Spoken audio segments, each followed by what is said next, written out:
Morning student, मैं निकुस आप लोगों का स्वागत करती हूँ यूट्यूब चैनल एसर क्लासेस में। आज मैं फिर से एक जनजाति को लेके आई हूँ, ये है करमाली जनजाति। तो सबसे पहले ये जानेंगे कि करमाली जनजाति जो है किस समुदाय के अंतर्गत आएंगे। तो ये आ जाएंगे आपका सदान। सदान में टोटल जो संख्या है जनजाति की, उसकी संख्या है 7। कौन कौन है भाई? तो महली, जो मैंने पहले ही इस जनजाति के बारे में बता दिया है, करमाली, लोहरा, किसान, बिरजिया,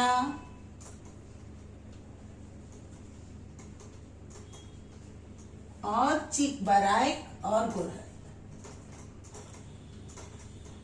इतना तो एकदम मुंह पे आप लोग को रहना ही चाहिए।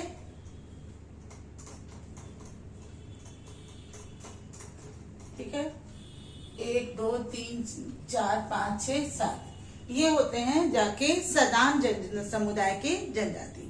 इसमें से एक महली मैंने बता दिया। आज हम लोग करमाली के बारे में जानेंगे। जिस तरह से महली जो बांस के काम करते हैं, उसी तरह जो करमाली होते हैं, इसका मुख्य पेशा होता है लोहा गलाना।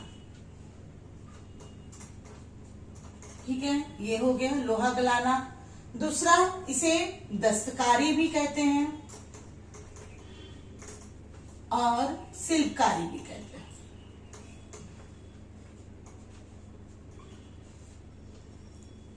ठीक है, और इसमें भी एक और है कि लोहा गलाना, यानी लोहा का तो काम ये करते हैं, लेकिन ये मुख्य रूप से अस्त्र और शस्त्र का निर्माण करते हैं।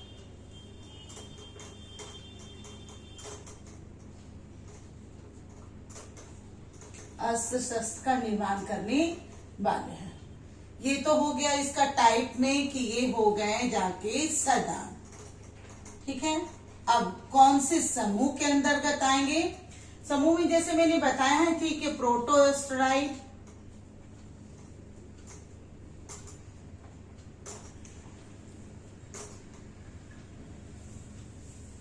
फिर ऑस्ट्राइड और द्रव्यन।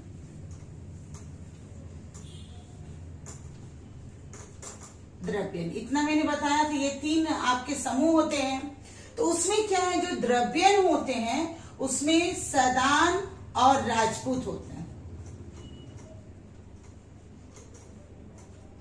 और इसमें सदान में से 5 यहां होते हैं, बाकी 2 छिटक के इसमें और इसमें चल जाते हैं। और दोनों कौन? लोहा बनाने वाला। तो जैसे ये करमाली तो एक लोहा बनाएगा, लोहरा सबसे ही लोहा बनाने, तो यही दोनों जो है छिटक करके एक इसमें और एक इसमें चल जाते हैं। बाकी जो 5 बचते हैं, महली, किसान, बिरजिया, चिकबराइक, गोरहर, वो सदान में रहते हैं। तो अब करमाली जाएगा किसमें? ऐसे रखिए थोड़ा सा माइंड। अ स्टार्टिंग का वर्ड है, उसी तरह क स्टार्टिंग वर्ड है, यानी यहाँ पे आ जाएगा आपका करमाली। उसी तरह ठीक है, प्रोटोस्टाइड में ये यहाँ पे आ जाएगा लोहरा। मात्र करमाली और मुंडा यही 2 हैं जो ऑस्ट्राइड के अंतर्गत आते हैं। तो टाइप में क्या हो गया ये? ऑस्ट्राइड। अलग अलग बुक में अलग अलग है, लेकिन ये है आपका लुसेंट बुक के आधार पर। ठीक है, हो गया, ऑस्ट्राइड भी हो गया। अब देखिए ये भाषा कौन सा बोलते हैं?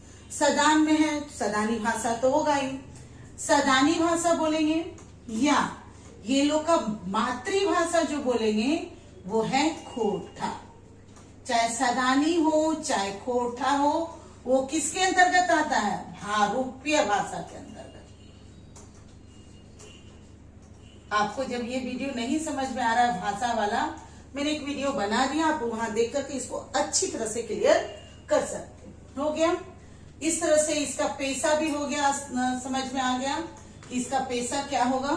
तो वही मतलब लोहे का ही काम करना। चलिए, ये हो गया इसका पेशा। अब इसके गोत्र देख लेते हैं। इसके जो गोत्र होते हैं उसकी जो संख्या होती है 7। ठीक है, कौन कौन है? केथरवार, सब देखिए वार वार बहुत इजी है याद करना। केथरवार, कछुवार, ठीक है, कछुवार, ठीक है, केथवार, कछुवार, खालखोहार, खालखोहार है ना, कछुआ, खालखोहार, करहर,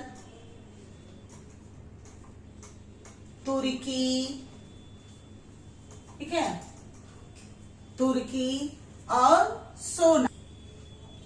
चलिए सोना को मैं थोड़ा इधर करके लिख देती हूँ ताकि इसके गोत्र भी जान जाइए संग संग। सोना और सढ़वार।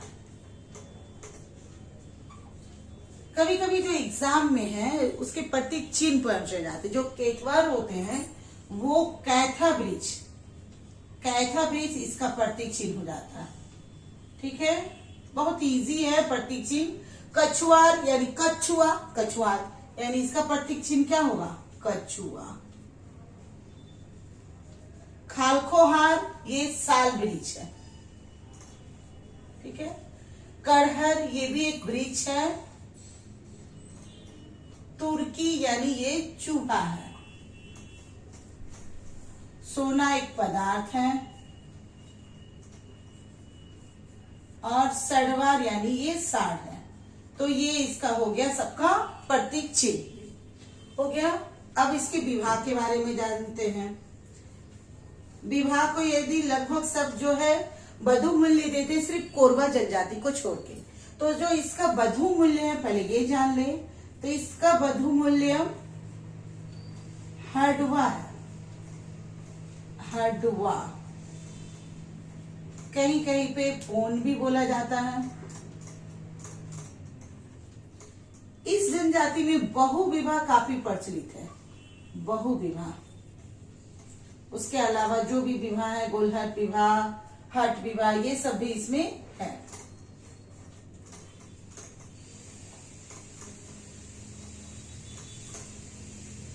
चलिए ठीक है। अब हम लोग जानेंगे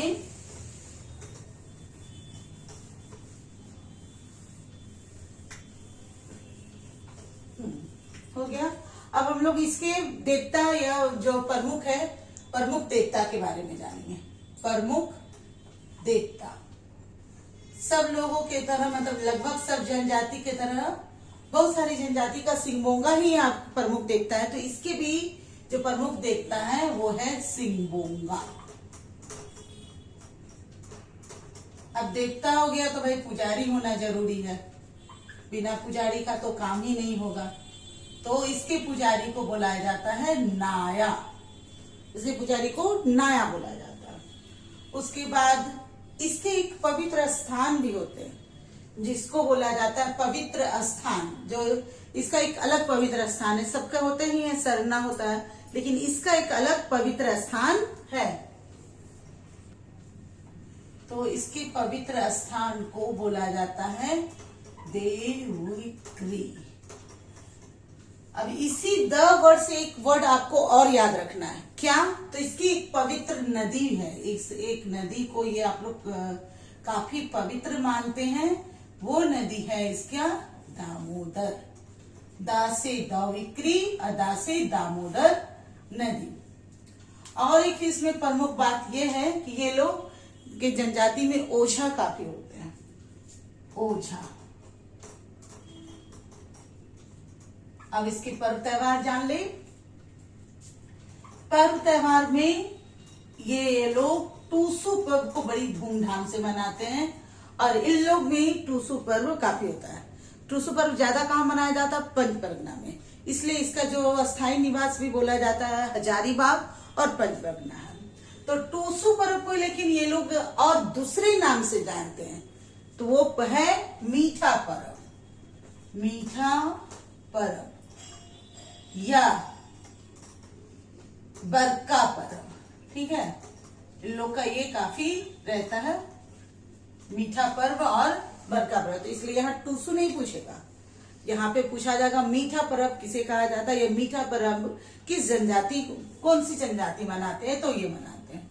उसके अलावा फिर आपका वही हो गया सोहराय, ठीक है। सब ये सब जितने भी हिंदी रीति रिवाज है सभी को मानते हैं। सरहुल, कर्मा आदि इन लोग का भी पर्व है। हो गया, बाकी सब तो कुछ छूटा नहीं है। और एक चीज जान लीजिए कि इसका स्थान यदि पूछे कहाँ है, तो सबसे ज्यादा इन लोग का निवास स्थान हजारीबाग है। दूसरा पूछा जाए तो इसका पंच परगना है। उसके अलावा और भी है, जैसे गिरिडीह हो गया, है ना, संथाल परगना हो गया, ये सब में भी इसका स्थान बसता है। तो इसके जो प्रमुख क्वेश्चन होंगे, ये हो गया सबसे ज्यादा प्रमुख प्रश्न होंगे, तो ये आपका टूसू वाला हो गया, ये पूछने का है कौन सी जनजाति अपनी नदी को, दामोदर नदी को पवित्र मानती है, तो करमाली हो गया। और ये भी पूछा जा सकता है इसके जो है, तो इसमें से देखिए कैथवार ये सब तो इजी है, यहाँ पे ये थोड़ा सा पजल है, तुर्की चूहा, तो ये पूछा जा सकता है। किस जनजाति का हडवा ये बधु मूल्य है, करमाली का। और नाया, इसके जो पुजारी का नाम नाया है, ये सब इसके प्रमुख प्रश्न बनते हैं। आपको ये वीडियो अच्छा लगता है तो आप इसे लाइक करिए, सब्सक्राइब करिए, कमेंट करिए। जय हिंद।